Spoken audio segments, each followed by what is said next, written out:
তোমাৰ ঘৰৰ বাঁহগাজ কাটি তাৰেই কৰিছো খৰিচা, তোমাকেই বেছি ধন ধান লৈছো কথাটো মন কৰিছা। সাগৰ দেখিছা দেখা নাই কেতিয়াও। Respected House, for a moment I thought that I was sitting and watching an Aaj Tak bulletins.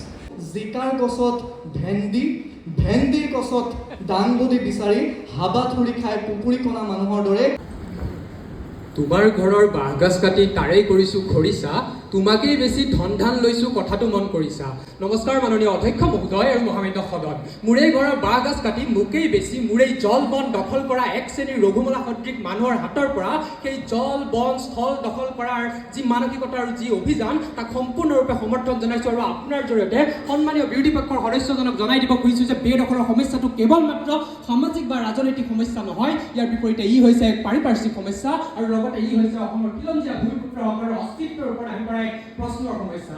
মানে অধ্যক্ষ মহোদয় বেদখল মুক্ত কৰাৰ বিষয়ে জনাৰ পূৰ্বে অসমৰ বেদখলকাৰীসকল কোন বা প্ৰকৃত বেদখলকাৰীসকল কোন সেই বিষয়ে জনাটো প্ৰথমে প্ৰয়োজনীয়। মানে সন্মানীয় বিৰোধী পক্ষৰ সদস্যজনে কৈ থকা গ'ল অসম চুক্তিৰ কথা, তেখেতক সেই অসম চুক্তিৰ কথাই সোঁৱৰাই পেলাই ক'ব বিচাৰিম যে অসম চুক্তি 1985 চনৰ পঞ্চম দফা আৰু গুৱাহাটী উচ্চ ন্যায়ালয়ে 2013 চনৰ মুছলিম মণ্ডল কেছত দিয়া ৰায়দান অনুসৰি 1971 চনৰ 25 মাৰ্চৰ পিছৰ পৰা অসমলৈ আহি অসমৰ ভূমি দখল কৰা বিদেশী নাগৰিকসকলে হৈছে অসমৰ প্ৰকৃত বেদখলকাৰী। ইয়াৰ পিছতে যদি মাননীয় অধ্যক্ষ মহোদয় বেদখলৰ জৰিয়তে হোৱা বনাঞ্চল ধ্বংসৰ কথা ক'বলৈ যাওঁ তেন্তে টাইমছ অফ ইণ্ডিয়াই 4 আগষ্ট 2025 চনত প্ৰকাশ কৰা প্ৰতিবেদনখনৰ অনুসৰি বৰ্তমানলৈকে অসমত 3.35 লাখ হেক্টৰ ভূমিৰ বনাঞ্চল বেদখলকৃত হৈ আছে। আৰু শুনিলে আচৰিত লাগিব যে ইয়াৰ ৰেংমা বনাঞ্চল, পাভ অভয়াৰণ্য বনাঞ্চল, লামডিঙৰ বনাঞ্চল, উৰিয়াল ঘাটৰ বনাঞ্চল আদি বনাঞ্চলসমূহক বেদখল কৰি তাত পৰিকল্পিতভাৱে ইটা ভাটা আৰু ৰবৰৰ বাগান আদি দৰে ব্যৱসায়িক আৰু উদ্যোগিক কাৰ্যকলাপ কৰা হৈছে।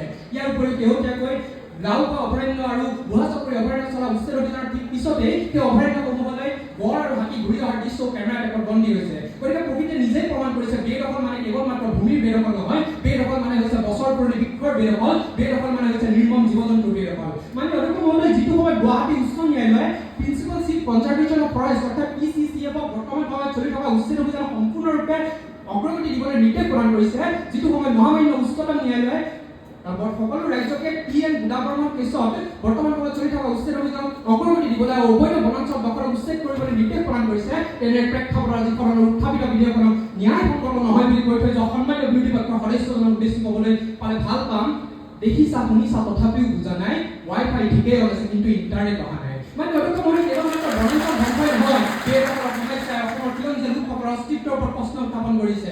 কেৱল মাত্ৰ লামডিঙৰ আৰু পাভ অভয়াৰণ্য বনাঞ্চল উদাহৰণে যদি লওঁ, যোৱা 10টা বছৰ এই অভয়াৰণ্যসমূহক ধ্বংস কৰি 200 বিঘাৰ অধিক ভূমিত তামোল পাণৰ বিস্তৃত কৃষি কাৰ্য কৰা হৈছে। ইয়াৰ উপৰি চৰাইদেউস্থিত আহোম যুগৰ ঐতিহাসিক যুদ্ধ প্ৰশিক্ষণ ক্ষেত্ৰৰ ভূমিও বেদখল কৰি তাত গৃহ নিৰ্মাণ আৰু লগতে শাক পাচলি খেতি কৰাৰ উদাহৰণো জল পটপট হৈ আছে। আনকি অসমীয়া সংস্কৃতিৰ প্ৰাণ কেন্দ্ৰ সত্ৰসমূহৰ অধিকাংশ ভূমিও আজি বেদখলৰ কবলত কৰিছে। সেয়া লাগিলে বৰপেটা সত্ৰই হওক বা বটদ্ৰৱা সত্ৰই হওক। গতিকে অসমৰ খিলঞ্জীয়াসকলৰ সংস্কৃতিৰ ওপৰতো বেদখলৰ সমস্যাই প্ৰশ্ন উত্থাপন কৰিছে। তেনে প্ৰেক্ষাপটতে এই উচ্ছেদিত ভূমিসমূহক কেনেদৰে সংস্কৃতিৰ দিশত আগুৱাই লৈ যাব পাৰি তাৰ বাবে অসমত নতুনকৈ সত্ৰ আয়োগ গঠন কৰাৰ ব্যৱস্থা কৰা হৈছে। ইয়াৰ উপৰিও এই ভূমিসমূহ কেনেকৈ অৰ্থনৈতিক দিশত আগুৱাই লৈ যাব পাৰি তাৰ বাবে সময়ভিত্তিক কৃষি কাৰ্য কৰা হৈছে। গতিকে বিৰোধী পক্ষৰ সদস্যজনে কৈ যোৱাৰ দৰে কেৱল মাত্ৰ আদানী বা আম্বানীৰ দিয়ে ভূমিসমূহক কৰা নাই, ইয়াৰ বিপৰীতে এই ভূমিসমূহক অসমৰ খিলঞ্জীয়া লোকসকলে কেনেদৰে ব্যৱহাৰ কৰিব পাৰি তাৰ বাবে চৰকাৰে পদক্ষেপ গ্ৰহণ কৰিছে। গতিকে স্পষ্টভাৱে মাননীয় অধ্যক্ষ মহোদয়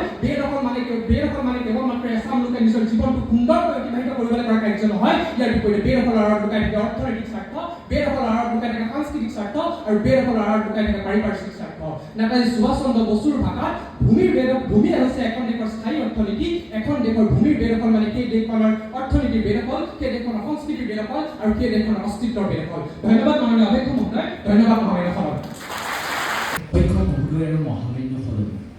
অধ্যক্ষ মহোদয় বাল্যকালত আমাৰ মনত ৰেখাপাত কৰি থৈ যোৱা কেইটামান বিখ্যাত কবিতাৰ ভিতৰত এটা পংক্তি আছিল যে সাগৰ দেখিছা দেখা নাই কেতিয়াও।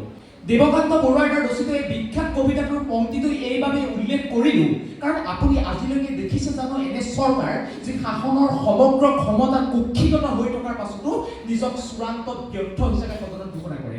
আপুনি দেখিছেনে বাৰু এনে চৰকাৰ যি শাসনৰ সমগ্ৰ বাঘ জৰিডাল হাতত লৈ থকাৰ পাছতো বেদখল মুক্ত কৰক, অসমৰ বনাঞ্চল সংৰক্ষণ আৰু খিলঞ্জীয়াৰ ভৱিষ্যত সুৰক্ষাৰ দৰে ইমান বৃহৎ বিষয় দুটাত ব্যৰ্থ হয় আৰু তাৰপিছত সেই ব্যৰ্থতাক ঢাকি ৰাখিবলৈ যেতিয়া সদনত চৰকাৰী পক্ষৰ দলপতিগৰাকীয়ে বেদখল মুক্তকৰণক একমাত্ৰ অস্ত্ৰ হিচাপে লয়, সেইটো সময়ত তেওঁলোকৰ সৈতে আমি একমত হ'ব নোৱাৰিলোঁ আৰু তেতিয়া তীব্ৰ ভাষাৰে বিৰোধিতা কৰিবলৈ বাধ্য হ'লোঁ উত্থাপিত বিধেয়কখন।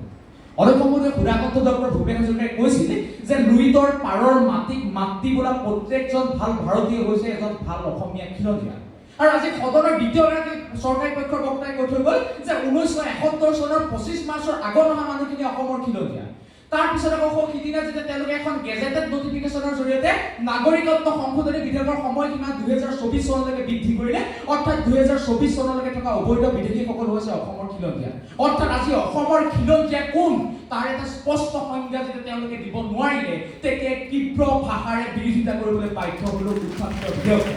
অধ্যক্ষ মহোদয়, আজি বিধেয়কখনত বনাঞ্চলৰ সুৰক্ষাৰ কথা কৈ থৈ যোৱা হ'ল, কিন্তু এইখন সেইখন চৰকাৰ যি চৰকাৰে ইণ্ডিয়ান ষ্টেটছ ফৰেষ্ট ৰিপৰ্টৰ তথ্য অনুসৰি 2001 চনৰ পৰা 2021 চনলৈকে 3,24,000 বিঘা অৰ্থাৎ অসমৰ 12% বনাঞ্চল ধ্বংস কৰিছে।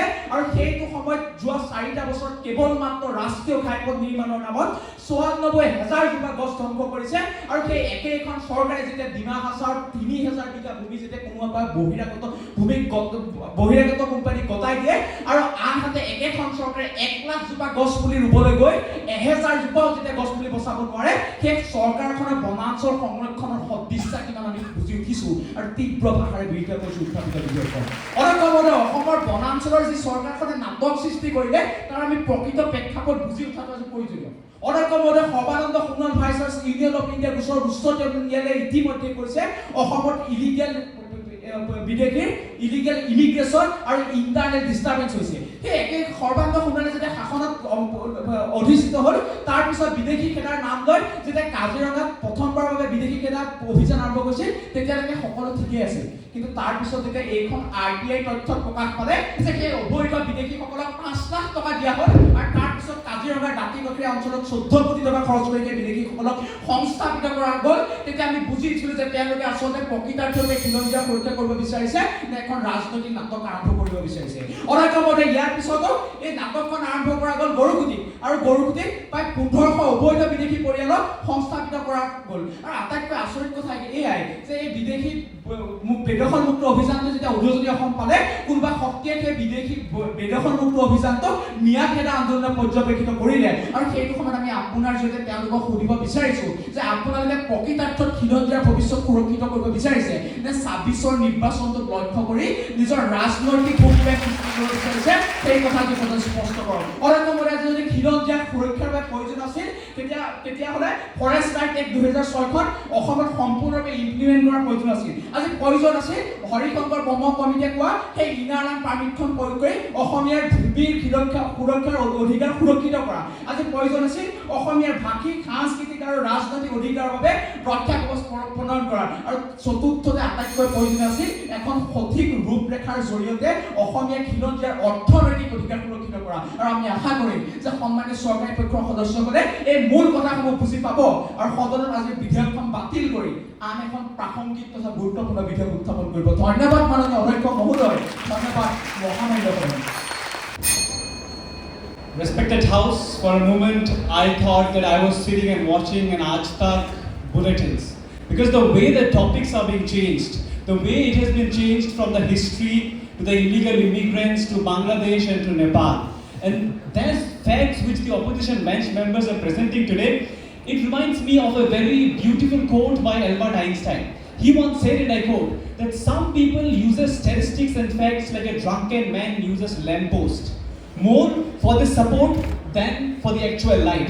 Whereas today we have presented these beautiful bills which very critically and very easily understand the fact that when we evict the encroachers, it will preserve the forest land and therefore it will secure the future of the indigenous people in Assam. We must understand one word, which is literally we must understand, because the opposition bench member could not define that word, and that's why they are presenting different kinds of facts. We must understand who encroachers are. Encroachers are those persons who unlawfully occupies any land. So encroachers could be anybody. It could be the Honorable Chief Minister of the state. It could be billionaires, millionaires, anybody. So when the members of the opposition bench today presenting the data that the Bandhya International School is in the encroacher land, that the millionaires are given the land which is being encroached by the millionaires, then they are encroachers. Obviously we support this fact. And that's why today I stand in front of you, and it becomes a moral responsibility to stand in front of you and advocate for the motion of the House. Greetings, Honorable Speaker, sir, in the August House.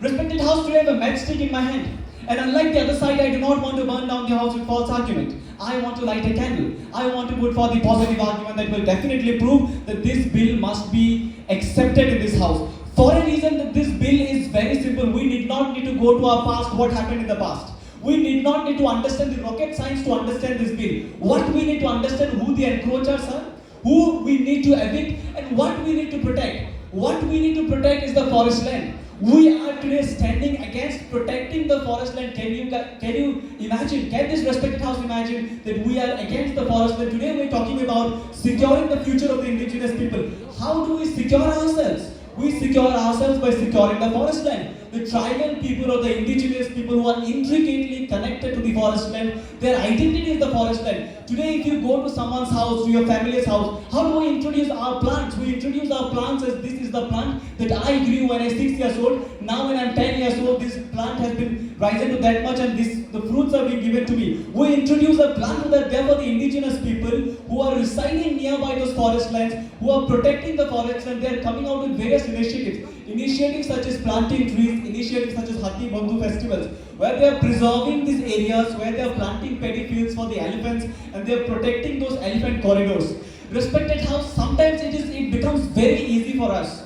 We have different ways, we need to brainstorm, and sometimes the topics are so easy that we need to understand what the topic is.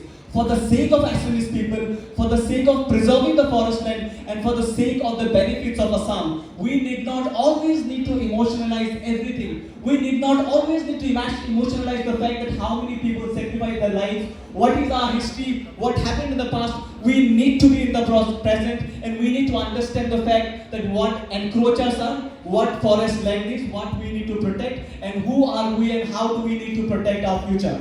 We will protect our future by the evictions of encroachers. Encroachers are encroachers. Whatever they may be millionaires, anybody. So we need to remove them, and therefore we need to protect our forest land, because a report published in the Assam Tribune clearly mentioned that there are 18 lakh hectares of reserved forest land in Assam. And therefore of this 18 lakh, 3 lakh hectares has been occupied by the encroachers. And the series of evictions that the government has successfully done has preserved 3,000 hectares. Now, if the government can preserve 3,000 hectares and thereby plant 1 crore of trees in those areas, then it becomes a very simple and protective initiative for us to protect the indigenous people. We have this data, we know what to protect, and we know how to secure our future. Respected House, even after all this argument, if the members of the opposition bench are still adamant to their false belief, it quite reminds me of a very famous quote by Stephen Hawking. He said, and I quote, that the greatest enemy of knowledge is not ignorance. It is of course the illusion of knowledge, unquote. With this I rest my case, but not my cause. Thank you, Honorable Speaker, sir. Thank you, August House. Thank you. Next speaker. অসমত তেজ দিম তেল নিদিওঁ বুলি আন্দোলন কৰিছিল, অথচ তেজো গ'ল তেলো গ'ল, একোৱে লাভ নহ'ল। আৰু তাৰ পৰৱৰ্তী পৰ্যায়ত আজি এটা সময়, যিটো সময়ত প্ৰতিদিনেই সৃষ্টি হয় নতুন নতুন দল সংগঠনৰ, যি দল সংগঠনে শ্লোগান আওৰাই আন্দোলনো কৰিম, ঠিকাও কৰিম আৰু নামি দামী গাড়ীও কিনিম, তেতিয়াই অসুৰক্ষিত হয় খিলঞ্জীয়াৰ ভৱিষ্যত। তেনে এটা সময়ত মাননীয় অধ্যক্ষ মহোদয়, বেদখল মুক্তকৰণে অসমৰ বনাঞ্চল সংৰক্ষণ আৰু খিলঞ্জীয়াৰ ভৱিষ্যত সুৰক্ষিত কৰিব বুলি ভবাটো জিকাৰ গছত ভেন্দিৰ গছত দাংবডি বিচাৰি হাবাথুৰি খাই পুকুৰী কণা মানুহৰ দৰে বাট বিচাৰি নাপায় ঘূৰি ফুৰাৰ বাহিৰে আন একোৱে হ'ব নোৱাৰে। মাননীয় অধ্যক্ষ মহোদয়, ডক্টৰ ভূপেন হাজৰিকাৰ গীতৰ কলিত খৰিচা খাই ভাল পোৱা সন্মানীয় চৰকাৰী দলৰ বক্তাসকলক জনাওক যে এনে এটা শিক্ষা ব্যৱস্থাৰে শিক্ষিত হৈছোঁ, যিটো শিক্ষা ব্যৱস্থাই আজি শিকাব পৰা নাই যে লাচিত বৰফুকন কোন, যিটো শিক্ষা ব্যৱস্থাৰে শিক্ষিত হৈ আজি আমি গম নাপাওঁ যে এইখন অসমৰ পৰা কিয় লাগে পৃথক বড়োলেণ্ড। তেনে এটা সময়ত এই শিক্ষা ব্যৱস্থাটোৰে শিক্ষিত হৈ একোজন খিলঞ্জীয়া হৈ নিজৰ ভৱিষ্যত সুৰক্ষা কৰিম বুলি ভবাটোৱে আজিৰ দিনটোত আচলতে অসমৰ বাবে খিলঞ্জীয়া অসুৰক্ষিত হোৱাৰ অন্যতম এক কাৰণ।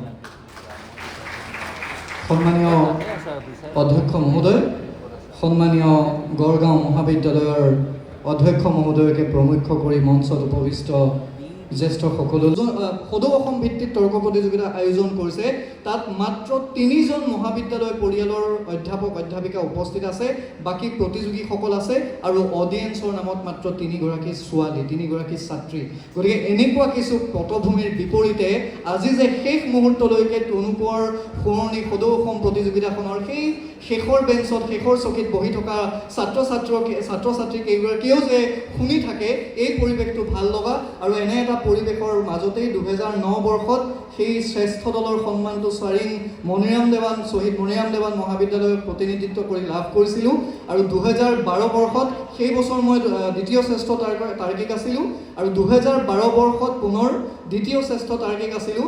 আৰু তাত এটা শব্দৰ বাবে মই শ্ৰেষ্ঠ তাৰ্কিকৰ বঁটাটো হেৰুৱাইছিলোঁ, সেইটো মোৰ আজিও মনত আছে। অজয় গগৈ ছাৰ জাজ আছিল। মই কৈছিলোঁ যে ভাৰতীয় টকাৰ পৰিৱৰ্তে আমেৰিকাৰ ডলাৰৰ মান গৈ এতিয়া প্ৰায় দেশৰ প্ৰধানমন্ত্ৰীৰ বয়সৰ সমান হৈছেগৈ। আৰু ছাৰে মোক কৈছিল যে কেতিয়াও কোনো ব্যক্তি বিশেষে কটাক্ষ কেতিয়াও তৰ্ক প্ৰতিযোগিতাত নহয়।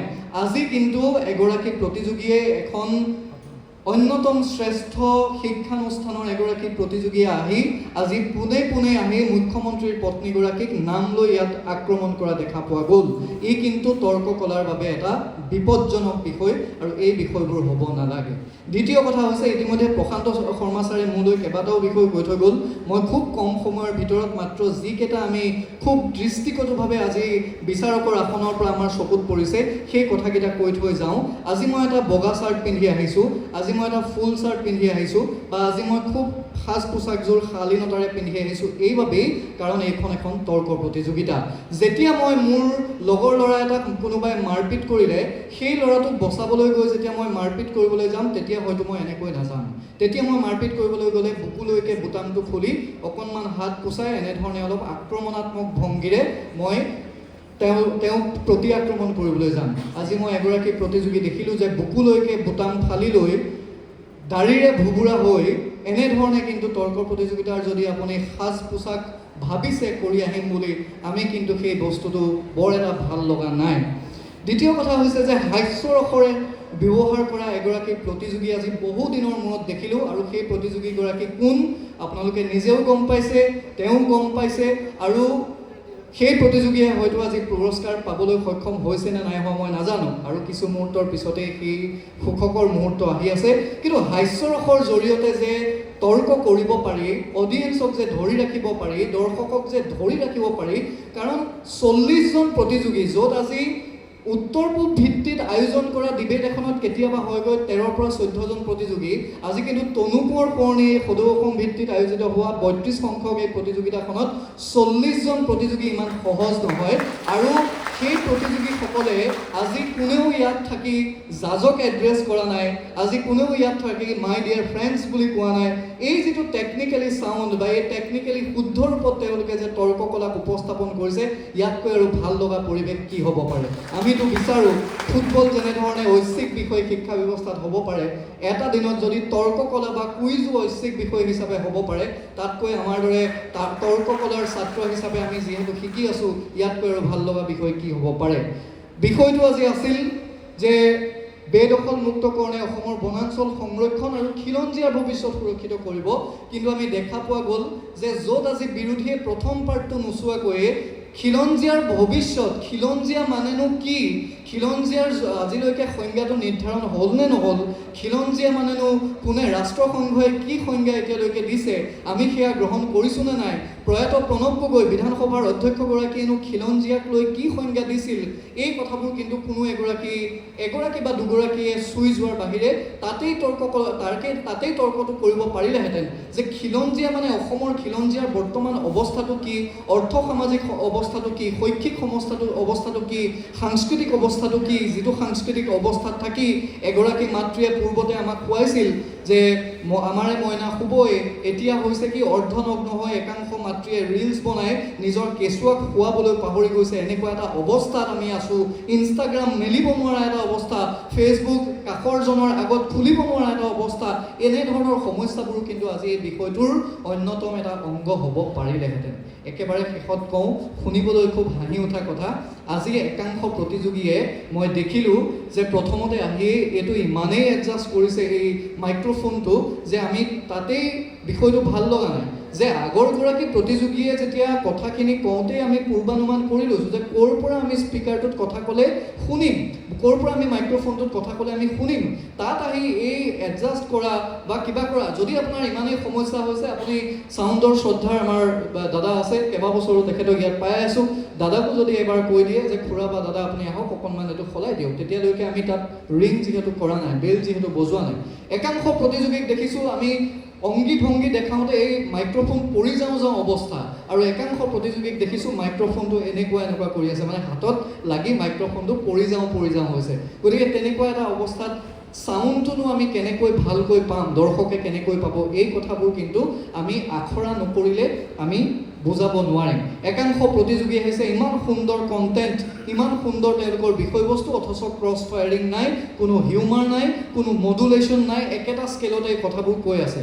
কেইগৰাকীমান প্ৰতিযোগী দেখিছোঁ যে মাননীয় অধ্যক্ষ মহোদয় বুলি কৈছে, মাননীয় অধ্যক্ষ মহোদয় বুলি তেখেতলৈ ঘূৰিব লাগিব, কিন্তু আমি কিমানত মাননীয় অধ্যক্ষ মহোদয় বুলি ক'লে ছাৰে শুনিব বা আমাৰ চাউণ্ডটো মিছ নহ'ব, তাৰো কাৰিকৰী কিছু কথা বতৰা আমি ল'ব লাগিব।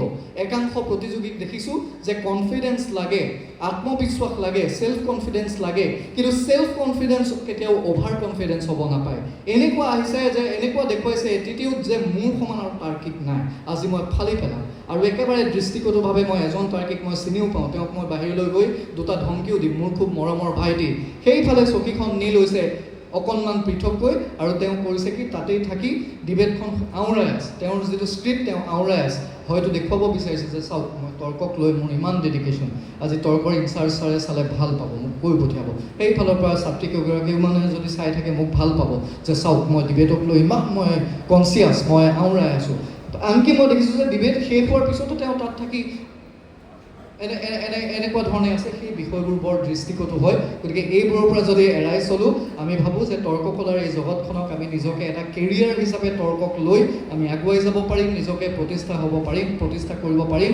আৰু পুনৰবাৰ এটাই সকলোকে অনুৰোধ যে প্ৰতিখন তৰ্ক প্ৰতিযোগিতাত এনেধৰণে কৰক, আৰু প্ৰতিখন তৰ্ক প্ৰতিযোগিতাৰ আয়োজকলৈ আমাৰ অনুৰোধ যে তনু কোঁৱৰ পুৰণি এই তৰ্ক প্ৰতিযোগিতাৰ যি আয়োজক গড়গাঁও মহাবিদ্যালয় এই পৰিয়ালটোৰ পৰা এই পৰিৱেশটো আপোনালোকে অন্ততঃ শিকাটো উচিত, আপোনালোকে আদৰ্শ হিচাপে লোৱাটো উচিত। পুনৰবাৰ মই প্ৰত্যেকগৰাকীৰ ওচৰত কৃতজ্ঞতাৰ শৰাই জ্ঞাপন কৰিছোঁ, বিশেষকৈ শ্ৰদ্ধাৰ অধ্যক্ষ মহোদয় ডাঙৰীয়ালৈ। আপোনাৰ নেতৃত্বত নাকৰ A+ আপোনালোকে পাইছে, আৰু এই যিটো পৰিৱেশৰ পিছত আপোনালোকেনো নাপাবই কিয়?